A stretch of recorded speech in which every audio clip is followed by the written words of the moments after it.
הולה חברים, אני ג'ני ארומסקי, והיום אני רוצה ללמד אתכם משהו מאוד חשוב על החיים. לא סתם, אני לא פה בשביל ללמד אתכם על החיים, אלא אני פה בשביל לתת לכם אורח חיים בריא. היום אני הולך ללמד אתכם את התרגיל הכי חשוב, אני אגזים יותר עם הבעות פנים, הכי חשוב שיש. התרגיל הזה מיועד לחזק לכם את הגב התחתון ולתת לכם איכות חיים. התרגיל מאוד פשוט ואפשר לעשות אותו גם במשרד, גם בעבודה, גם בבית, ומאוד חשוב לשלב אותו בשגרת האימונים שלנו. התרגיל נקרא פשיטות גב, ואיך הוא מתבצע? בדרך הבאה. מאוד חשוב להקשיב ולהסתכל על הדגשים שאני נותן לכם. בואו ניגש למלאכה. אז הדגשים הכי חשובים בתרגיל הזה הם לשמור על הגב זקוף, את זה אנחנו עושים על ידי הרמת חזה למעלה והוצאת אגן אחורה, ידיים מאחורי הראש, לדחוף מרפקים אחורה, ואנחנו יורדים לאט, ירידה איטית ומבוקרת. המבט הוא כל הזמן קדימה.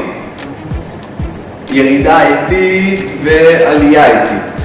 לרדת עד שהגוף כמעט מקביל לרצפה, ועוד דבר חשוב הוא לשמור על הרגליים כמעט ישרות, לכופף בתחילת התנועה טיפה את הברכיים, ומפה הפה לגוף התחתון לא עובד יותר, רק הפה לגוף העליון יורד.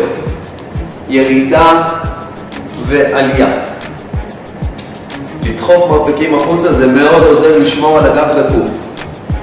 כיפוף ממש קל בברכיים, יכול מאוד להיות שתרגישו את זה באמסטרינג, מאחורי הרגל, ברגל האחורית, התרגיל מיועד לגב התחתון, אבל הוא עובד גם על הגמישות של הרגל האחורית, האמסטרינג, וגם הבטן עובדת בו.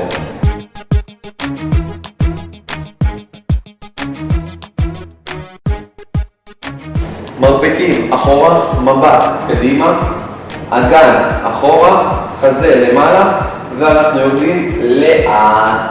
1, 2, שימו לב, הברכיים שלי טיפה כפופות. אני טיפה מכופף אותם בתחילת התנועה, ויורד.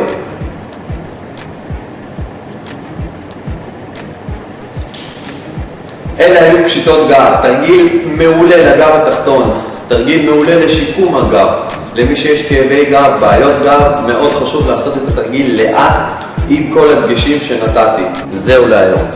התרגיל שהיום למדתם הוא התרגיל הכי חשוב לגב התחתון. תרגיל שחייב להיות משולב בשגרת האימונים שלנו.